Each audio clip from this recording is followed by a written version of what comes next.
Game changer movie కోసం fans ఎంతగానో ఎదురుచూస్తున్నారు. అయితే ఫ్యాన్స్ కు దిల్ రాజు ఓ శుభవార్త తెలిపారు. వచ్చే క్రిస్మస్ కు గేమ్ చేంజర్ మూవీని రిలీజ్ చేసేందుకు ప్లాన్ చేస్తున్నట్లు చెప్పారు. ఇక నితిన్ తో కూడా ఒక మూవీ చేయనున్నట్లు దిల్ రాజు తెలిపారు. అనిల్ రావుపూడి దర్శకత్వంలో ఒక చిత్రం విడుదలకు సిద్ధంగా ఉందన్నారు. విక్టరీ వెంకటేష్ తో మరో మూవీ రిలీజ్ చేస్తున్నామన్నారు.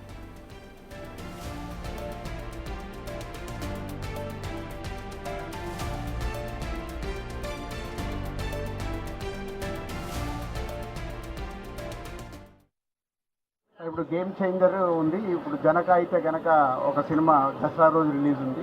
అలాగే నితిన్తో తమ్ముడు, అలాగే వెంకటేష్ అండ్ అనిల్ రావుపూడి గారి దర్శకత్వంలో ఒక సినిమా ఉంది. ఇవన్నీ సంక్రాంతి లోపల రిలీజ్ కావు. ఇంద్రకీలాద్రి అమ్మవారిని దర్శించుకున్న సందర్భంగా దిల్ రాజు ఈ విషయాలను వెల్లడించారు. దసరా శరన్నవరాత్రుల్లో అమ్మవారిని దర్శించుకోవడం ఎంతో సంతోషంగా ఉందన్నారు. దసరా శరన్నవరాత్రులు మొదటి రోజు గోవిందమాల వేసుకున్నట్లు 21 రోజుల పాటు ఈ మాలని కొనసాగిస్తానన్నారు దిల్ రాజు. ఈరోజు అమ్మవారు 4వ రోజు లలిత త్రిపుర సుందరి దర్శనం చేసుకోవడం జరిగింది ఈ అవతారంలో. సో ఈరోజు నేను విజయవాడ రావడం, సో ఇక్కడికి వచ్చి అమ్మవారి దర్శనం చేసుకోవడం ఈ నవరాత్రుల్లో చాలా ఆనందంగా ఉంది.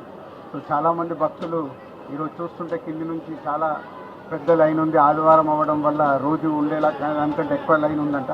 నా వల్ల కొంచెం కొందరికి ఏదైనా అసౌకర్యం కూడా జరిగి ఉంటుంది. బట్ ప్రోటోకాల్లో మమ్మల్ని తీసుకొచ్చి దర్శనం చేయించిన ఈ కార్యవర్గ అందరికీ నా ధన్యవాదాలు. అమ్మవారిని దర్శనం చేసుకుంటే అదే ఆనందంగా కూడా ఉంది. సో వెంకటేశ్వర స్వామి మాల ధారణ చేశాను. సేమ్ నవరాత్రులు స్టార్ట్ అయిన రోజే మొదలు పెట్టాను. 21 డేస్ చేస్తున్నాను. సో దాంట్లో ఈరోజు అమ్మవారిని ఇలా దర్శనం చేసుకోవడం నిజంగా ఇది ఏదో అదృష్టం అంటారే, ఇలాంటి అదృష్టమైన మూమెంటే ఈరోజు నాకు.